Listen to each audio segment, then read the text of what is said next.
On veut vivre la diversité, on veut que chacun s'exprime, mais on reste pris avec des normes ou avec des standards.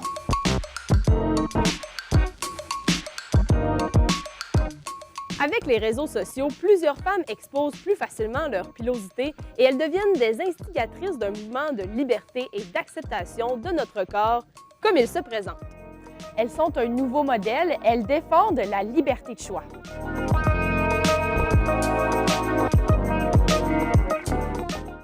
Pour tester jusqu'à quel point il est facile, ou pas, de sortir de la norme avec nos poils, nous avons demandé à une fille et un gars d'expérimenter un changement drastique de leur apparence.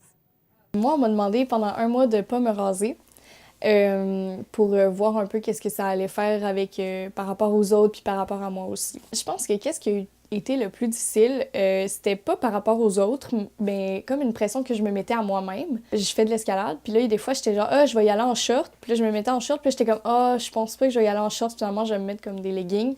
Parce que, pas que j'avais peur de ce que les gens allaient dire, mais juste parce que moi, je me sentais pas confortable. Je me sens pas obligée de le faire régulièrement, puis je me sens pas obligée de jamais en avoir. J'ai des amis qui se rasent genre à chaque jour. Là. Autour de moi, les gens sont quand même pas mal ouverts, là, mes amis et tout. Tu sais, des fois, on riait là, parce que j'étais genre hey, « regardez comment mes poils sont longs! » Puis là, le monde trouvait ça drôle.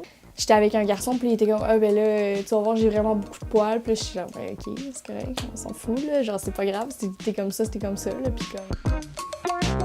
Tu m'as demandé en fait de raser ma barbe 4 jours d'affilée ou un peu plus maintenant. Si je me regarde dans un miroir, tu sais, c'est mon reflet, je le sais, mais c'est pas exactement moi parce que j'ai toujours une barbe dans la figure. Fait que je suis habitué d'avoir un menton quand même plus long. Mes collègues de travail qui m'ont pas reconnu quand je suis allé au travail, puis ils m'ont vraiment pas vu jusqu'à ce que je leur dise que c'était moi. Tout d'un coup, les bières, admettons, de microbrasserie se sont développées puis c'est rendu à la mode de boire de la bonne bière et d'avoir une grosse barbe. Je veux pas être à la mode en un certain sens, j'aime avoir mon propre style, mais mon style est rendu à la mode. Mon naturel puis comment je suis, c'est un Julien poilu. Pour aller encore plus loin, nous avons interrogé quelques personnes de différents horizons qui ont accepté de nous partager leurs relations avec leurs propres poils et ceux des autres.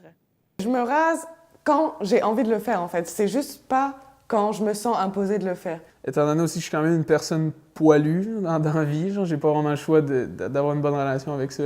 J'aime mieux être rasée, là. Ben de un, c'est quand même cool, là, tu sais, quand tu t'es rase, tu t'es frottes tes jambes, c'est doux, là.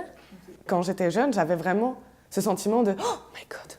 Je veux aller à la plage, mais je me suis pas rasée hier. » Et le pire, c'est qu'une fois, genre, je m'en suis foutue, je me suis dit « Ok, c'est pas grave, au pire, c'est une toute petite repousse. » Puis qu'on me l'a fait, la remarque. Mais pour moi, c'est une chose naturelle. Ne me donne pas de problème, ne me dérange pas. Parce qu'à l'adolescence, j'étais très à l'aise avec mon poil. J'étais type à avoir du poil en dessous des bras, avoir une camisole et tout ça. Puis il y a eu un moment donné, je ne sais pas, c'est quand j'ai eu Rosalie ou quand j'ai eu mon bébé ou que je suis devenue prof au cégep, où il y a eu un moment où là, j'ai vraiment eu envie de couper ce rapport-là avec ce côté-là hippie, que le monde me prenne un peu au sérieux. Je rase aucun poil. Même ma moustache molle, je m'en fous tellement. En dessous des bras, par exemple, on dirait que ça me dérange plus. J'aimerais ça savoir commencer avec de la barbe, mais au final, j'en aurais jamais probablement, fait que... Moi, quand je regarde mes jambes, je les trouve pas plus laides parce qu'elles ont des poils. Elles ont la même forme. Je vais probablement juste devenir un mononcle vraiment poilu, puis je suis bien avec ça. Là.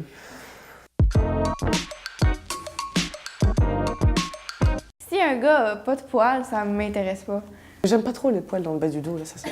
Je trouve ça bizarre un petit peu le monde qui focus là-dessus, qui disent qu'il toucherait même pas une fille, mettons, si elle a du poil pubien, en dessous des aisselles. Là. Dans ma tête, en fait, les poils, c'est associé genre manque de soins. Moi, je pense que tu devrais laisser tes poils parce que je pense que c'est comme ça que tu es le plus à l'aise. Quand une fille va vraiment avoir les bras comme ça, je veux pas pouvoir m'empêcher de regarder, je suis comme OK. Tous ceux qui acceptent leur mono-sourcil, par exemple, leur poil, leur pilosité, je les trouve courageux, je les admire en fait. J'ai comme développé une mentalité de « Voyons donc, pourquoi est-ce que tu fais ça?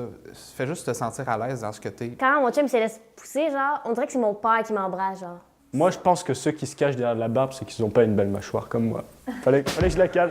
Voilà, c'est bon, merci, c'est tout pour moi. C'est pas quelque chose qui m'attire, là. Je vais pas faire « Waouh, elle a des poils aux jambes ».